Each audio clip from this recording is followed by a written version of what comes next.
Efésios capítulo 4, versículo 11. Hoje é o encerramento da campanha de jejum da abertura. E nós vamos no último tema desta campanha de Efésios 4, versículo 11.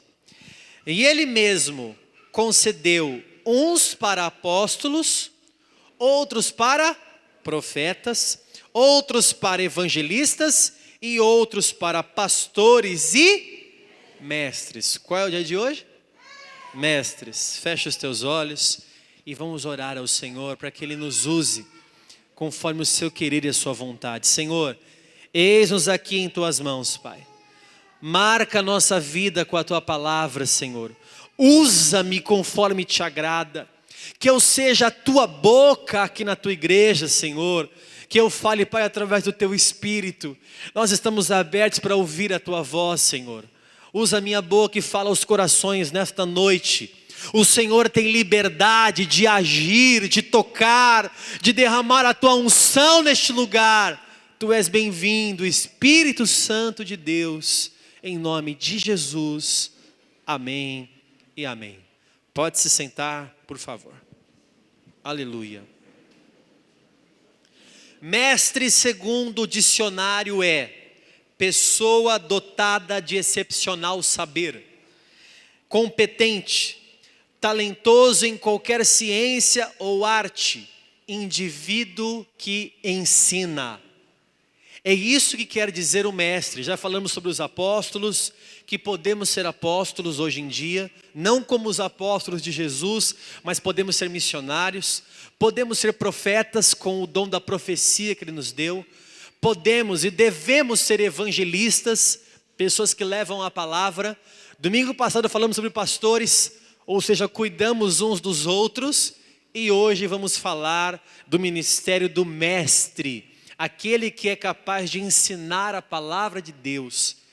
Ele tem uma capacitação vinda de um dom, com que ele consegue fazer com a sua fala, com a sua eloquência, ele consegue se fazer compreendido e entendido pelos seus ouvintes. O mestre, ele tem a capacidade de atingir e ir mais profundo do que qualquer outra pessoa. Enquanto um pastor mergulha na palavra 20, 30 metros, o mestre mergulha na palavra 50, 60, 100 metros, ele vai muito mais profundo. O mestre tem uma capacidade, daquele texto que você leu já 100 vezes na sua vida, e você nunca entendeu, de repente ele com poucas palavras, consegue te ensinar, e você vê aquele texto, parece saltando na sua frente, e você fala assim, entendi. Agora eu entendi o que eu nunca entendi na minha vida inteira. Agora eu estou entendendo. O mestre parece que tem uma tecla SAP. Ele consegue decodificar a mensagem original e deixá-la pronta para os nossos ouvidos e para o nosso coração, para que a gente possa entender tudo o que está sendo falado e ministrado. É muito bom ouvir de vocês assim, olha, agora eu entendo a palavra de Deus, eu não entendia, eu sou muitos anos cristão, mas eu leio a Bíblia e não entendo, ou eu não entendia, e cada vez que eu venho no culto, eu entendo o que você está falando, eu estou conseguindo entender o Evangelho, parece que apertou uma tecla SAP espiritual mesmo, e agora eu estou começando a entender as Escrituras, coisa que eu nunca entendi na minha vida. Sabe, irmãos, desses 5 ministérios que tem aqui em Efésios 4, eu acho que o que mais se assemelha com a minha pessoa é esse 5º ministério aqui, o ministério de mestre, que eu descobri de 3 anos para cá. Eu sou pastor há 14 anos. Mais de 3 anos para cá, eu percebi que o meu dom, talvez maior, o meu ministério, é o ministério de ser mestre, de explicar a palavra de Deus nos mínimos detalhes, a fim de que você entenda e seja compreensível as Escrituras que muitas vezes, pela cultura, pela linguagem, pela época, você não vai entender. Então, eu quero hoje ministrar e desenvolver na igreja esse ministério e essa missão de sermos mestres. Você pode desenvolver isso na sua vida. Você pode desenvolver a capacidade de transmitir a palavra de Deus e a mensagem do Senhor aos ouvintes, de modo que eles entendam, compreendam e vivam a palavra de Deus. O que adianta falar aqui com muita eloquência e com muitas palavras difíceis e de repente você não entender nada do que está sendo falado aqui? Você vem para o culto, escutou 2 horas de culto, quando acaba o culto te perguntam assim, qual foi a palavra ministrada? Aí você fala assim, foi legal. Não, o que foi legal, ele falou lá de uns textos, acho que era de mestre. Mas o que é esse negócio de mestre? Aquele que entende a palavra, ele recebe tão forte no seu coração, que ele consegue desenvolver dentro de si essa posição de mestre. Então ele diz assim, olha, a palavra foi sobre mestres, sobre ensinar a palavra de Deus, sobre compreender a palavra de Deus. O mestre não é mestre só porque ele recebeu um dom. Apertou lá um botão no céu, caiu um raio na cabeça dele e ele agora, é um mestre. O mestre, é uma observação muito importante disso, o mestre ele depende também de um esforço pessoal, de estudo, de leitura. Eu estava comentando hoje pela manhã, que para o culto de quinta-feira sair como ele sai, com toda a explicação, por exemplo, quinta-feira agora eu coloquei o mapa da segunda viagem missionária de Paulo e Silas, e expliquei no mapa como que foi a viagem com o versículo, com o mapa, com o versículo e com o mapa, coisa que você tem na sua Bíblia, e às vezes você vê um monte de mapa na sua Bíblia e você não entende nada. Para me preparar para vir para o culto de quinta-feira, eu leio a minha Bíblia que é revista e atualizada, leio o rodapé do Dr. Russell Shedd, eu leio os comentários da editora Vida Nova, uma enciclopédia que tem sobre comentários de Atos dos Apóstolos, que é o livro que nós estamos estudando. Eu escuto o Luiz Saião pregando esse texto e fazendo observações. Eu vejo os textos originais, as palavras do grego em original, para poder ver se tem alguma coisa diferente que eu posso trazer para você. Abro a internet na CACP, que é uma Bíblia apologética, para saber se tem algum texto apologético, para trazer para você a mensagem de quinta-feira aqui. E aí você não vem. Então, para que a pessoa se transforme num mestre, a pessoa tem que gerar e se envolver também com muito esforço. Não há mestre sem leitura. Você diz assim, como eu queria aprender a palavra de Deus. Leia. Tem outro problema, né? Eu não gosto de ler. Eu não gosto de... Está muito frio, gente? Está muito frio, é isso? Não? Alguns falam que não, alguns falam que está. A gente, para se transformar num mestre, não é só nascer. Olha, o cara nasceu mestre. Talvez Salomão recebeu um dom de Deus de ter sabedoria. Mas os outros mestres da palavra do Senhor adquiriram isso com estudo. Adquiriram isso com o conhecimento. E Jesus falou assim, o meu povo errais por não conhecer o quê? As Escrituras e o poder de Deus. Oséias 4, versículo 6, o profeta diz assim, o meu povo está sendo destruído porque lhes falta o quê? O conhecimento. Então sua casa é destruída, seu casamento é destruído, seus filhos são destruídos, sua vida financeira é destruída, sua saúde é destruída, por quê? Porque você não conhece o manual da sua vida. Lhe falta conhecimento de Deus, do Deus que nós servimos. Lhe falta conhecimento. E aí vem uma pessoa talvez muito eloquente te enganar. Eu vou falar isso no final do culto.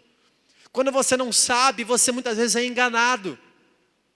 Porque você não sabe, você nunca aprendeu. Então hoje nós vamos aprender aqui na Bíblia. Há um mestre na Bíblia que talvez você não conheça ele não é tão conhecido assim. Mas eu vou ler sobre um mestre hoje da palavra de Deus, que foi o maior mestre de todos. O nome dele era Jesus. Você conhece ele? Espero que você conheça. Porque talvez se eu fizer 2, 3 perguntas aqui para você, você não sabe quem é Jesus. Depois eu vou falar sobre isso no final do culto. Presta atenção, esse mestre Jesus, ele era o mestre da Galileia, conhecido como mestre da Galileia. Abra comigo em João capítulo 13. João é o último evangelho. É o 4º livro do Novo Testamento, João 13. Jesus é o mestre supremo. Ele é o mestre dos mestres. Jesus, ele disse assim no versículo 13, João 13, versículo 13, até fácil de decorar. João 13, 13.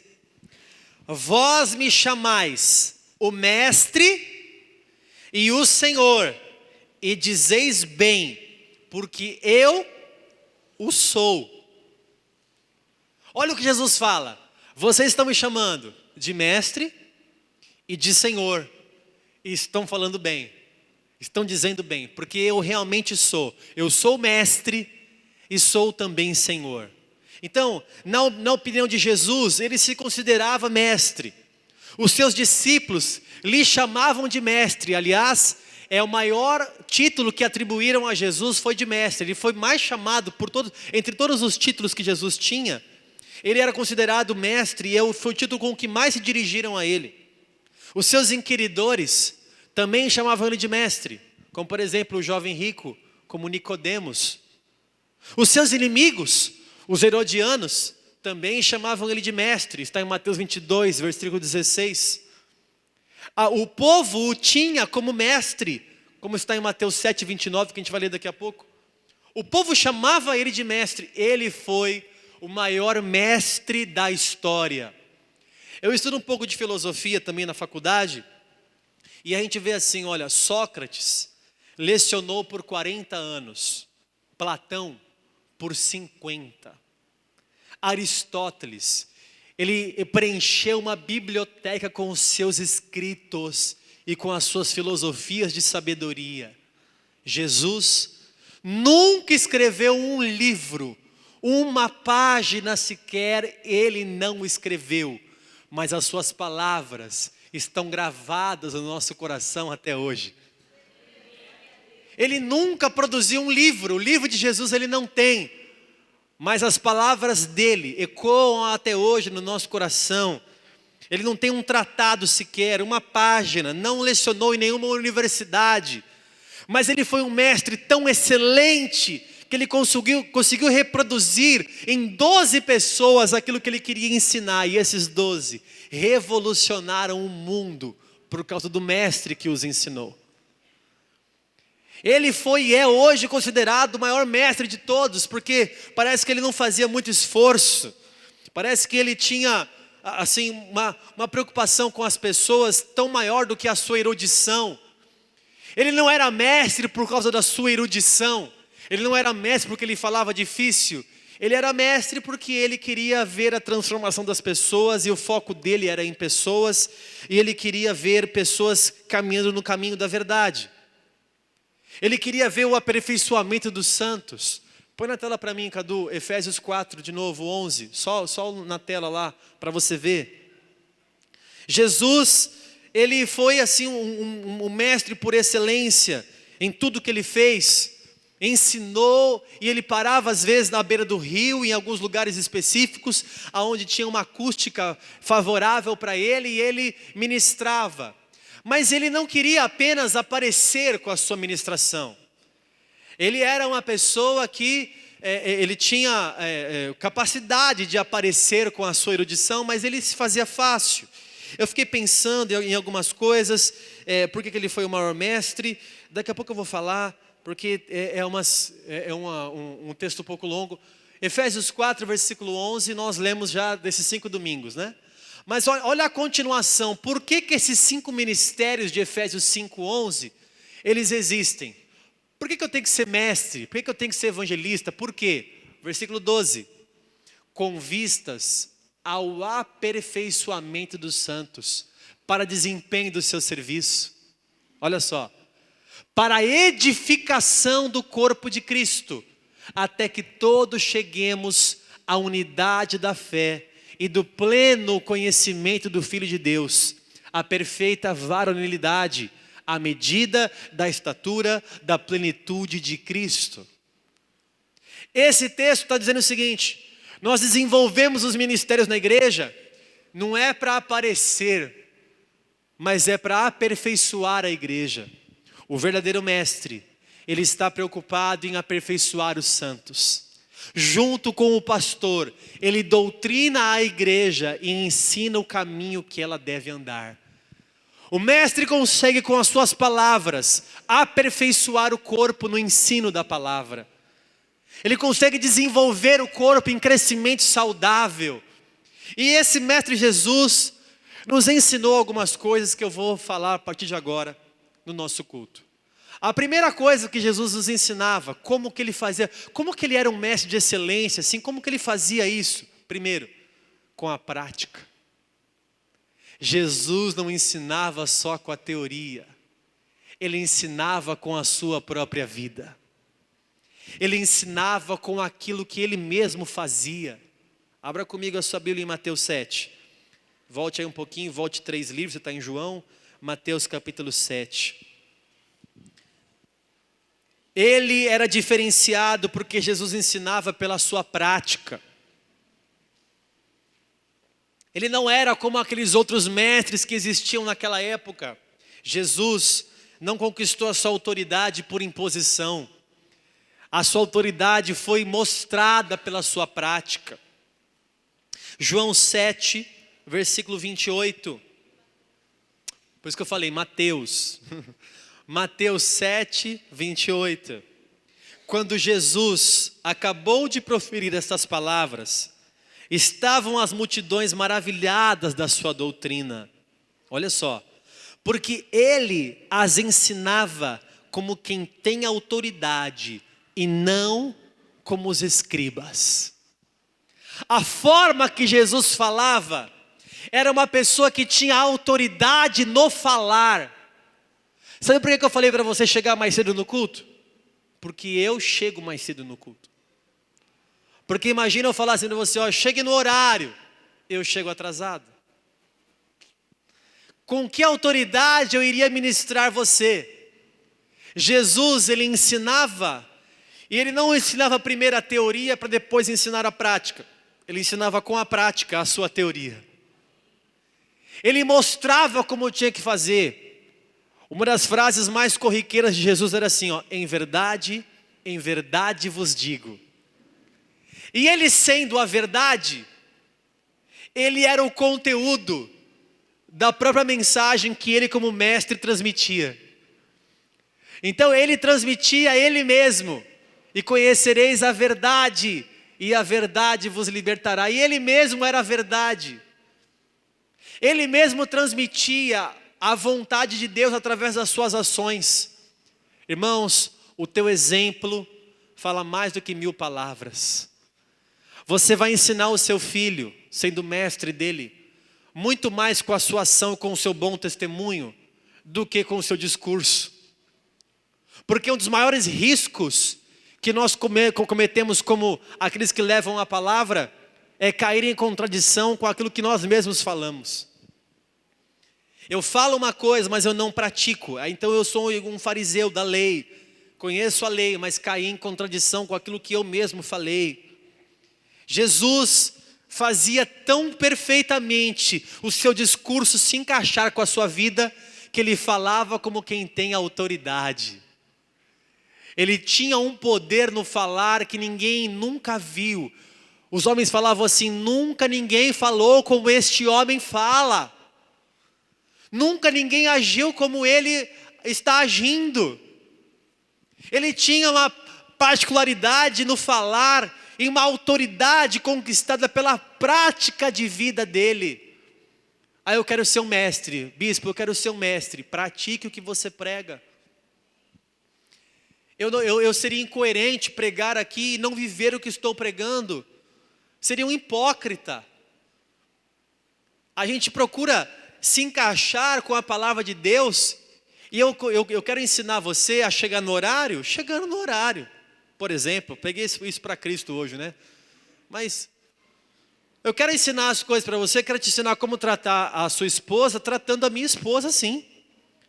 Às vezes a gente conversa lá em casa, a gente fala assim, ó, amor, ela me fala, não, eles estão olhando para a gente, eles estão sempre olhando, vocês estão sempre olhando para a gente, ainda que às vezes inconscientemente, vocês estão me olhando. Uma falha minha, você já dá aquela olhada assim, ó. Então eu quero te ensinar como é o bom exemplo, como Jesus foi. E Paulo diz assim, ó, sede meus imitadores, como eu imito a Cristo. Ou seja, ele imitava tanto o Senhor, a prática dele, ele queria imitar a Deus, imitar a Jesus. Da mesma forma eu pretendo fazer isso, e você deve fazer isso para que você possa ser mestre de outras pessoas. Talvez você não tenha eloquência no falar. Por exemplo, eu era gago. Eu dou umas travadas de vez em quando, mas não é gaguejada. É umas travadas, que é só para eu lembrar de onde eu saí. Acho que Deus permite que eu dê umas travadas de vez em quando. Que aí ele fala assim, tá vendo? Se eu travar sua língua aí você não fala mais, meu irmão. Para mostrar a dependência que eu tenho de Deus no falar, não é? Mas talvez você tenha, como Moisés, a língua pesada. Como Jeremias, sou uma criança, não sei o que falar. E é Deus que vai te capacitar. E às vezes você não consegue falar com a sua boca, mas as suas ações falam muito mais do que a sua boca. As pessoas olham para você e dizem assim, exemplo de vida. Me ensinou com o seu exemplo, me ensinou com a sua prática, sem abrir a boca. Meio Charles Chaplin, da fé, Mr. Bean, que não precisa falar para fazer você rir. Não é impressionante, não é isso? Não precisa abrir a boca, não fala uma palavra para você rir o programa inteiro. Da mesma forma, o mestre, ele consegue às vezes ensinar você e aumentar a sua fé, sem ao menos abrir a boca, mas mostrando com a sua prática aquilo que ele quer te ensinar. O exemplo é o melhor ensino. Diga isso para o teu irmão. O exemplo é o melhor ensino. Amém? Segunda coisa que Jesus tinha uma linguagem particular para conversar com as pessoas que estavam ao seu redor. Se você está em Mateus, vá no próximo livro que é Marcos 4. Marcos capítulo 4. Jesus se comunicava do jeito que o povo entendia. Porque de nada adiantaria falar a verdade se o povo não entendesse. Concorda comigo, irmãos? O que adianta eu falar a verdade e você não entender? Você falou um monte de verdade, eu não entendi nada. Você falou tão rápido que eu não entendi. Você falou tão devagar que eu também não entendi, quase dormi no culto. Olha só, Marcos 4, versículo 33. E com muitas parábolas semelhantes, lhes expunha a palavra, conforme o que, irmãos? O permitia a capacidade dos ouvintes. E sem parábolas, não lhes falava, tudo, porém, explicava em particular aos seus próprios discípulos. Jesus falava conforme a capacidade dos ouvintes. Nós fomos pastores em 2003, a nossa primeira igreja era no Jardim Quarentenário, em São Vicente. E 90% do povo não sabia ler. A pastora Vanessa levou eles para uma classe e ensinou eles o beabá mesmo, para eles poderem ler a palavra de Deus. Como ensinar um povo que não sabe ler? Olha só.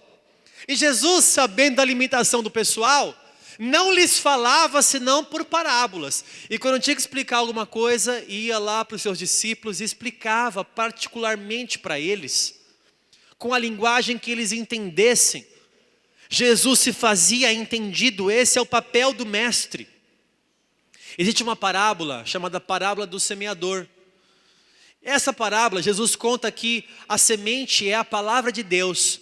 Ou cai à beira do caminho, ou cai num solo rochoso, ou cai entre os espinhos, ou cai num solo fértil. Conhece essa passagem? A semente que cai num solo fértil produz a quanto? 30, 60 e 100 por uma. É um solo fértil. Quando a palavra cai ali, e aí ninguém entendeu essa parábola. Olha que engraçado, leia lá Mateus 13. Ninguém entendeu. Aí os seus discípulos perguntaram, Jesus, o que quer dizer essa parábola? Aí ele explicou, recai a é o que ouve a palavra e não a entende. Olha. O que cai em solo rochoso é aquele que tem uma pouca raiz. Vindo a luta, a palavra fica... Ele não recebeu a palavra com profundidade. O que cai num solo cheio de espinhos, as riquezas sufocam a palavra, ela fica infrutífera. Mas o que cai num solo bom, num solo fértil, é aquele que ouve a palavra e mais, ou seja, adicionando, ouve e compreende a palavra. O solo fértil é aquele que não é só o ouvinte, porque quem está me ouvindo aqui, diga amém. Mas é aquele que está me ouvindo e está me entendendo. Quem está me entendendo, diga amém. Aleluia, eu quero ser um mestre nessa noite. E fazer-me entendido por você. Para que você escute a palavra e diz assim, olha, eu saí do culto, bispo, eu entendi a palavra, eu entendi. Jesus tinha uma linguagem familiar, Jesus usou coisas comuns.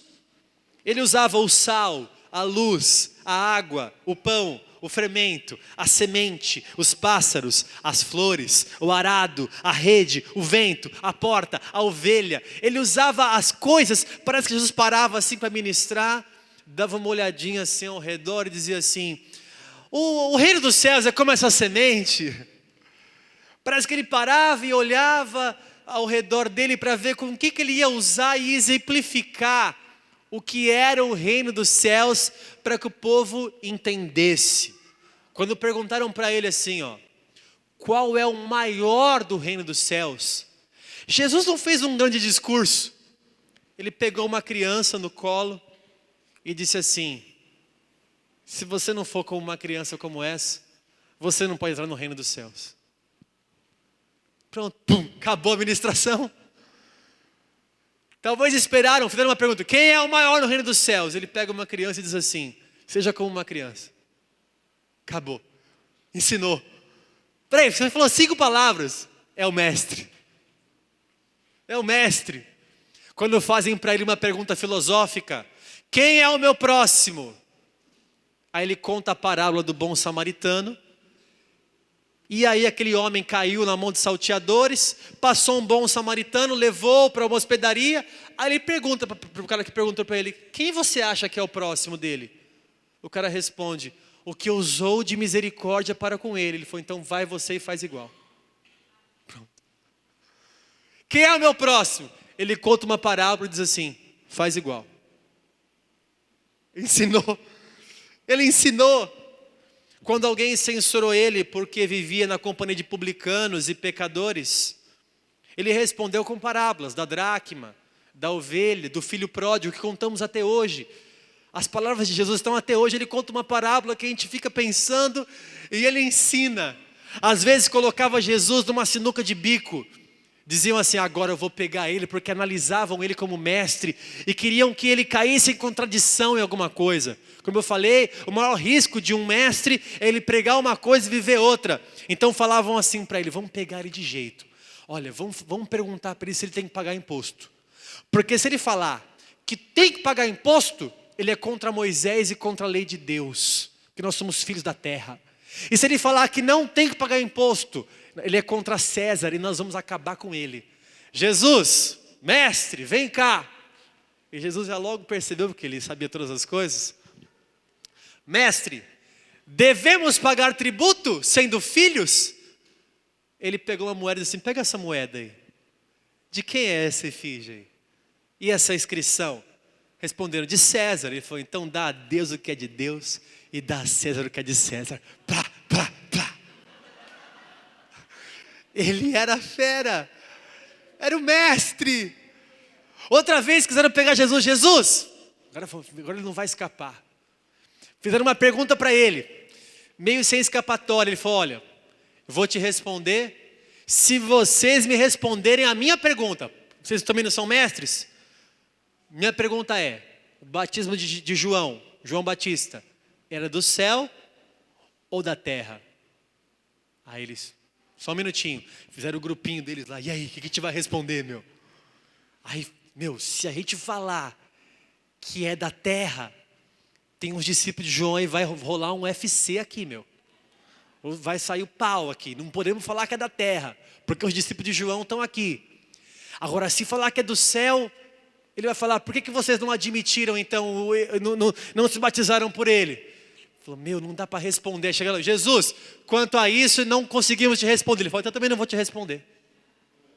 Você não vai me responder, eu também não vou te responder. Jesus também não respondeu. Ele era mestre no falar. A sua linguagem era particular. O mestre não é mestre porque fala difícil. Ele é mestre porque fala fácil e é entendido pelos seus ouvintes. Jesus não era mestre porque tinha uma eloquência, uma erudição e uma linguagem aramaica espetacular. Ou como nós com um português espetacular. Ele era mestre porque ele era fácil de ser entendido, ele era simples. Todo mundo entendia Jesus, do maior dos governadores aos mais simples pescadores. Ele conseguia falar e transmitir a palavra de Deus. Assim deve ser você. Você deve ser uma pessoa que desenvolve essa prática, essa linguagem. Você vai falar com o jovem, fale com o jovem, mano. Se você for falar com empresários, tenha uma condição de falar com empresários, com uma eloquência adequada ao seu público. Há pessoas idosas, há pessoas com deficiências auditivas, como que vão pregar a palavra para quem não escuta? Então nós temos que desenvolver esse ministério de ter uma linguagem em que o povo entenda a palavra de Deus. Porque essa palavra aqui, irmãos, algumas passagens têm mais de 3.500 anos. Com uma cultura de 3.500 anos atrás. Como é que uma simples pessoa vai começar a ler, vai entender? Por isso que muitos falam assim, eu leio e não entendo. É preciso desenvolver em nosso meio pessoas que conseguem explicar a palavra um para o outro. E entender também a palavra de Deus. Terceira coisa que esse mestre aqui da Galileia fazia, além de ter uma linguagem apropriada, uma prática que corroborava com o que ele pregava, ele tinha também um propósito, porque não há ensino sem propósito. Jesus tinha um propósito, um objetivo maior, que não era mostrar o quanto ele sabia, porque tem gente que quer fazer teologia para poder mostrar o quanto sabe, para poder falar, você não sabe essa passagem como é, eu sei falar no original. Você sabe falar Bereshit bara Elohim? Você sabe falar Et Haaretz? Você sabe falar Ve'et? Você sabe o que significa isso no primeiro versículo da Bíblia? Ou você não sabe? Sabe o que é Hamashaim? Ou Hashamai? Não? Perdeu. Eu sei, você não sabe. Então é para isso que você estudou teologia? É para isso que você quer saber a palavra de Deus? É para isso que você quer se mostrar e mostrar que o outro você sabe nada da palavra? Jesus, ele era, além de ser mestre, o foco dele era transformação de pessoas. Ele queria com a sua palavra transformar vidas. Ele não se limitou só ao conhecimento. Ele ensinou verdades eternas, verdades transformadoras, verdades que mudam o rumo de uma pessoa. A palavra de Deus, a palavra desse mestre aqui, é a única palavra capaz de transformar uma pessoa. Aí você vê na igreja pessoas que eram ex-drogados, ex-adúlteros, ex-prostitutos, ex-ladrões. Somos taxados aí fora, o cara era ladrão, agora se converte. É porque a palavra de Deus, ela é a única capaz de transformar um bandido, por exemplo, num servo de Deus que dá exemplo. Ela tem esse poder. O mestre tem esse poder de fazer com que as palavras que saem da boca dele transformem pessoas, transformem vidas. Você está em Marcos, vai no próximo livro, Lucas capítulo 11. Eu já estou acabando a palavra de Deus.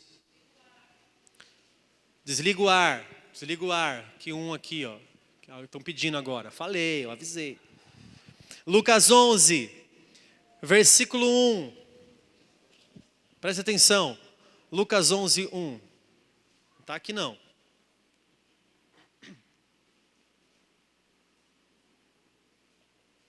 Lucas 11, versículo 1. De uma feita, Estava Jesus orando em certo lugar. Quando terminou, um dos seus discípulos lhe pediu: Senhor, ensina-nos a orar como também João ensinou os seus discípulos. Então, ele os ensinou: quando orardes, dizei: Pai, santificado seja o teu nome, venha o teu reino. É a oração do Pai Nosso que você conhece. Ele ensinou aqui a orar. Sabe por quê, meu irmão?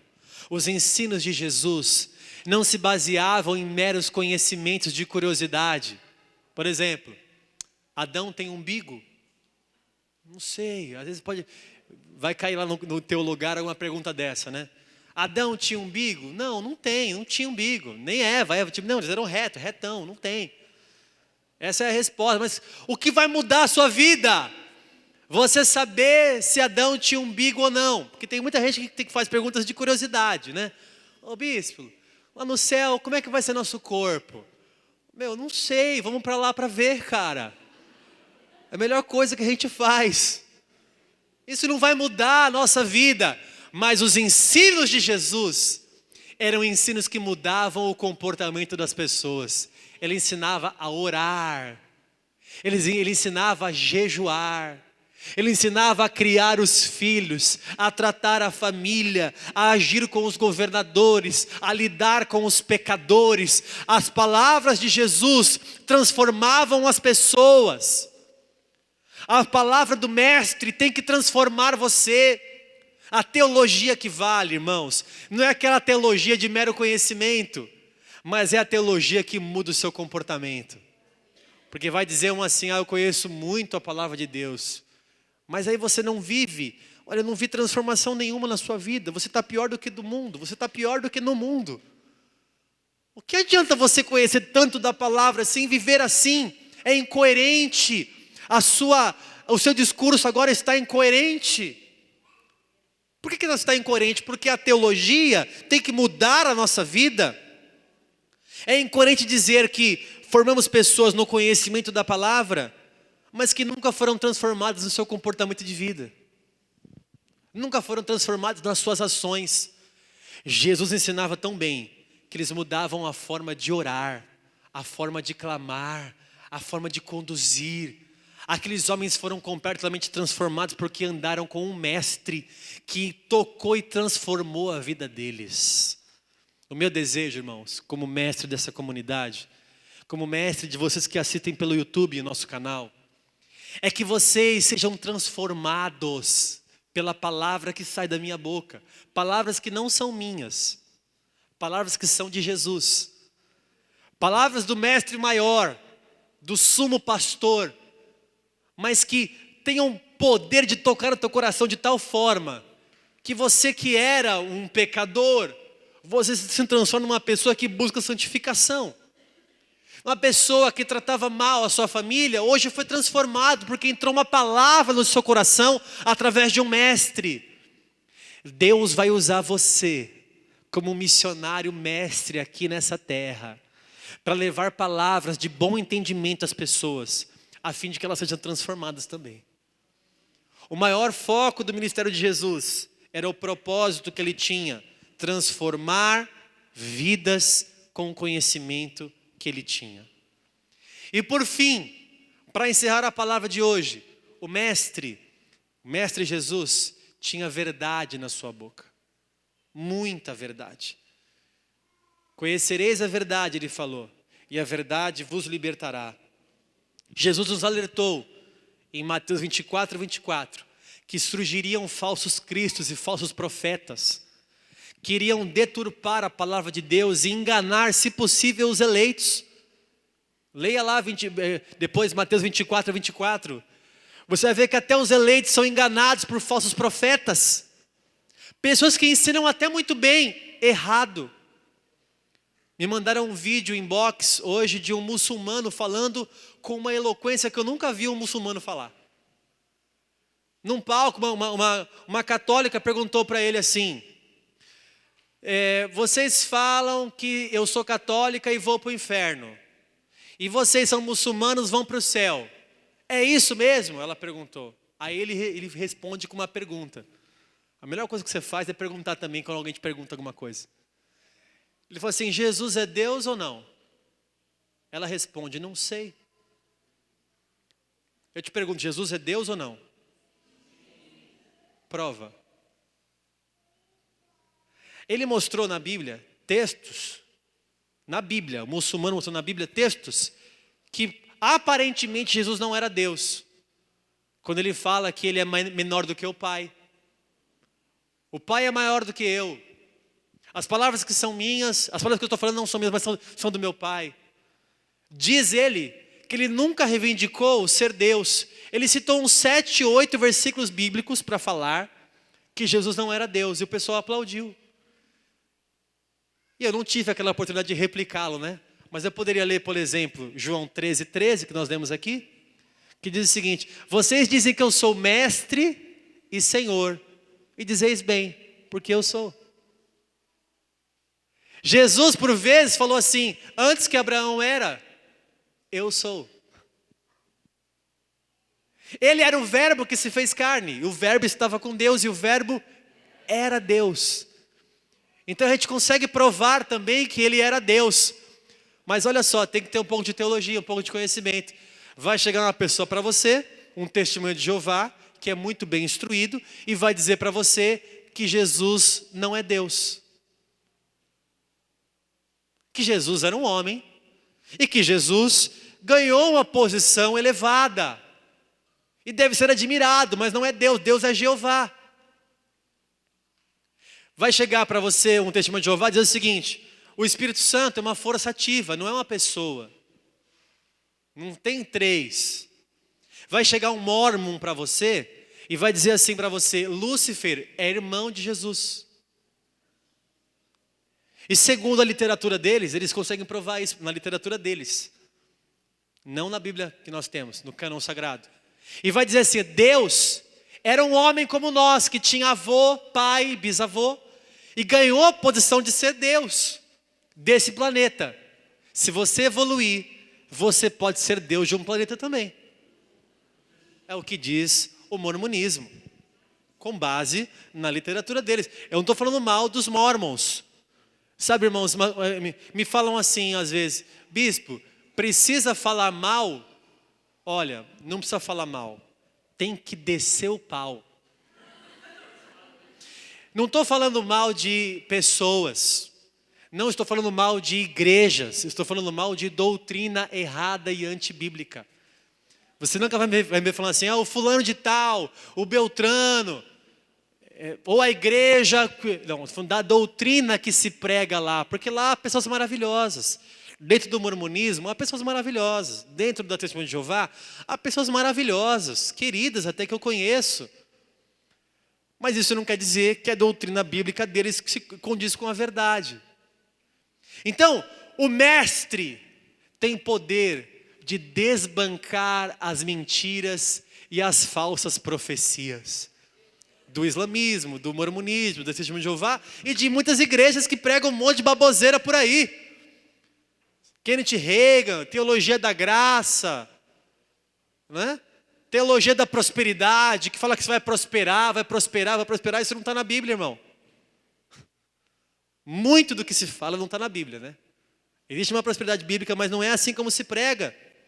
Então essa doutrina, ela é ensinada pelo mestre, a fim de que você não seja massa de manobra na mão de ninguém.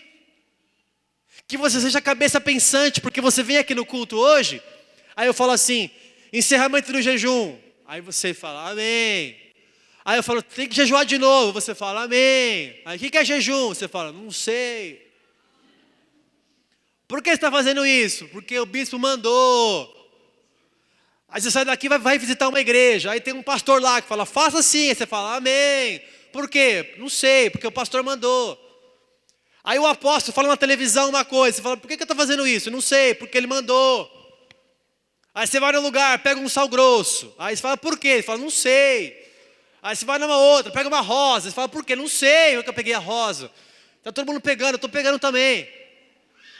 Aí lá tem uma porta, você baixa debaixo da porta. Aí depois você volta e tem não sei o quê. Por que você está fazendo isso? Porque eu não sei por quê. Então a gente não quer formar um povo que não sabe por quê.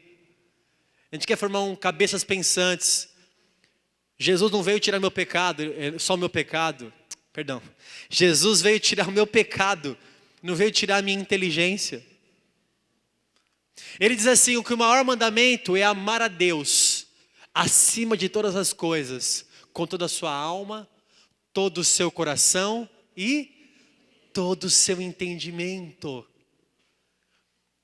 Nós vamos amar a Deus também entendendo quem Ele é, para não ser levado por nenhum vento de doutrina que apareça por aí. Porque aí você está de repente meio triste com essa doutrina meio assim bíblica. E aí chega uma pessoa com olha, eu tenho uma ideia, nós vamos fazer uma revolução. E vai ser assim, agora eu percebi que Jesus é assado, que é não sei o quê. Olha o que eu descobri aqui. Esses dias me falaram assim, um cara me falou no inbox, me chamou, me encheu a paciência, dizendo que o nome, que eu não posso falar Jesus, porque o nome próprio não se traduz. Que eu tenho que falar Yeshua. Eu falei, rapaz, por que o demônio vai embora então quando eu falo Jesus? Pronto, só falei isso, aí não tive que discutir mais. Mas é porque não traduz. Não traduz. James é o que no português? Tiago. Certo? James, a Bíblia King James, é a Bíblia do rei Tiago. Certo? James. E William, Guilherme. É diferente, William numa língua, Guilherme na outra. E Charles. Estou brincando, isso eu estou inventando agora, é brincadeira. Mas Jesus falou o seguinte, que o ladrão vem para roubar, matar e destruir. Muitos pensam que essa passagem se fala sobre o diabo, mas não é do diabo. Ele está falando de falsos mestres. Leia lá o texto, ninguém falou que o diabo veio para matar, roubar e destruir. Não, você está falando errado o texto bíblico. O texto não fala que o diabo veio roubar, matar e destruir. O texto fala que os falsos mestres, os falsos profetas vieram para roubar, matar e destruir. Mas Jesus, como mestre maior, veio para trazer vida e vida em abundância. O mestre interesseiro, que não é mestre verdadeiro, está preocupado só no teu dinheiro, no que você pode dar, no que você pode oferecer, roubando, matando e destruindo. O mestre verdadeiro dá a vida para entregar a verdade da palavra. Ensino só pode ser ensino se possuir a verdade. E Deus vai levantar pessoas aqui na igreja para falar a verdade, para confrontar as heresias. Eu montei o canal no YouTube justamente para isso, porque parece que eu não tenho voz só aqui dentro, e outros não sabem como combater. Tem um povo que se levanta também chamado unicistas, depois eu ensino isso para vocês, dizendo que não tem três, mas aqui é um só, um Deus só, e uma pessoa só. Não é uma pessoa só, são três pessoas e um Deus. E para explicar isso sem ter voz,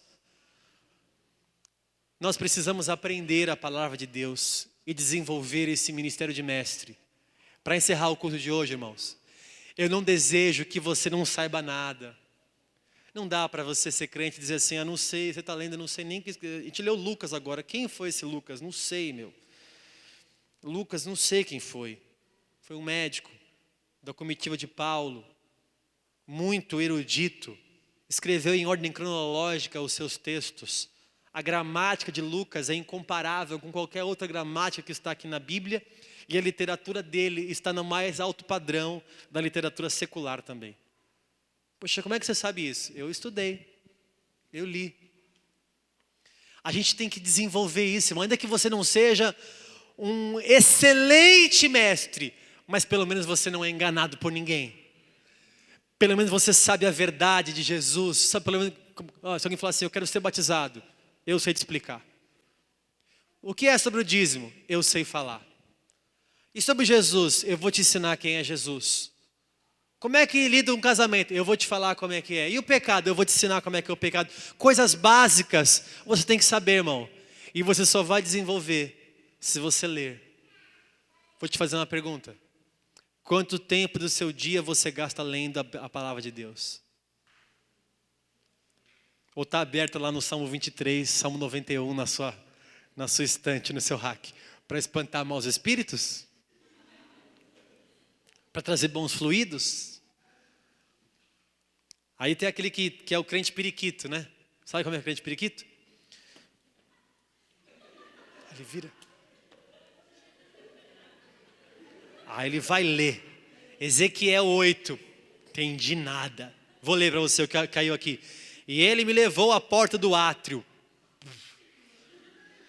Olhei e eis que havia um buraco na parede. Aí você já começa.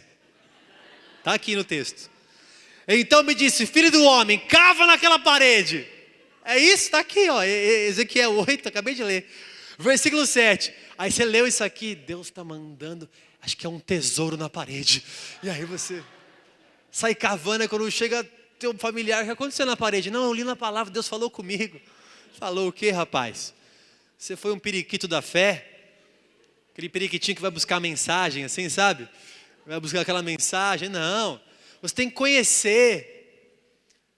Uma vez eles mandaram assim um WhatsApp. Ô bispo, tira uma palavra aí para mim. Falei, vai ler a Bíblia, irmão. Vai ler a Bíblia. Tira a palavra para mim. Sou periquito de alguém agora?